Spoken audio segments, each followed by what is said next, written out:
যাকে আপনারা দেখতে পাচ্ছেন ইনি হচ্ছেন লালু চাচা।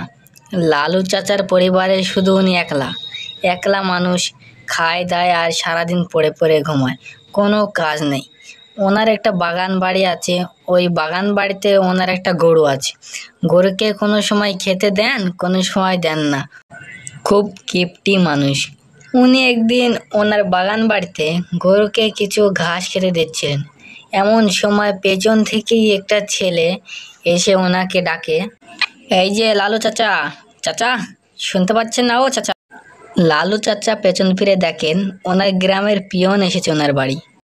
পিয়ান বাবু, দেখছি কি খবর তোমার? আমার বাড়িতে কোনো চিঠিপত্র আছে নাকি? দেখি তাহলে। হ্যাঁ, তোমার নামে তো একটা চিঠি এসেছে। তোমার মেয়ে তোমাকে যেতে বলেছে, তুমি ওনার বাড়িতে যাও।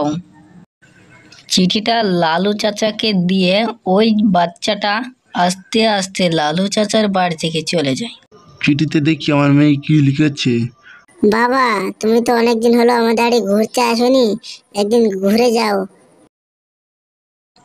মেয়ের চিঠি পেয়ে লালু চাচার বাড়িতে থাকতে পারলো না, তাই সকাল সকাল বাড়ি গিয়ে লালু চাচা তার ছোট্ট পুটুলি ব্যাগটা হাতে নিয়ে হাঁটতে শুরু করলো। লালু চাচার মেয়ের বাড়ি হচ্ছে শিবনগর। এখান থেকে অনেকটা দূর। এখান থেকে তো কোনো বাস কিংবা টোটো যায় না যে লালু চাচা যাবে। তাই হাঁটতে হাঁটতে লালু চাচার খুব খিদে পেয়ে গেল। তাই একটা সামনের চায়ের দোকানে গিয়ে বসে পড়ল চা খাওয়ার জন্য।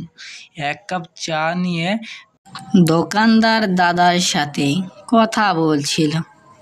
কথা শেষ হতে হতে লালু চাচার যেতে অনেক রাত হয়ে যায়। সন্ধ্যাও নেমে এসেছে। আবার সামনে একটা ভুতুড়ে মাঠ আছে শুনেছে লালু চাচা। ওটা পেরোতে গিয়ে যত সমস্যা। যখনই লালু চাচা ওই ভুতুড়ে মাঠের সামনে পৌঁছয়, লালু চাচার চোখ গাছ পানে যখনই যায়, লালু চাচা দেখে তো পুরো হতভম্ব হয়ে তাকিয়ে থাকে। কি করবে সহজ সরল মানুষ? ওইগুলো যে গাছে বসে আছে, ওইগুলো যে কি, লালু চাচার বুঝতে বাকি রইল না।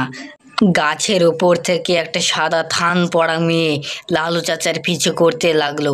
লালু চাচা তো ভয়ে একবার কুপোকাত, তাই কিছু পথ এগিয়ে লালু চাচা অজ্ঞান হয়ে গেল। লালু চাচার শিক্ষা হয়ে গেল, লালু চাচা আর কোনোদিন মেয়ের বাড়ি যাবে না। পরের দিন সকালে গ্রামের কিছু লোকজন লালু চাচাকে ওনার মেয়ের বাড়ি পৌঁছে দেয়। এরপর সব ইতিহাস। Thanks for watching.